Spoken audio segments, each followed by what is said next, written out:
Exact location, okay? KM19 Ortigas Extension Avenue, Pasig City. So, doon po siya located.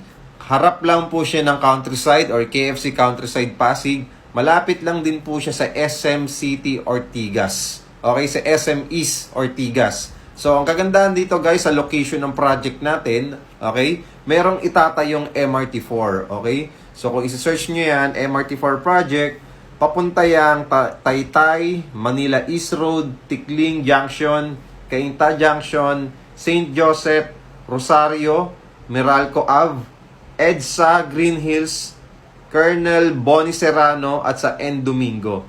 So, ibig sabihin, itong project na to ay connected to LRT2, Gilmore Station.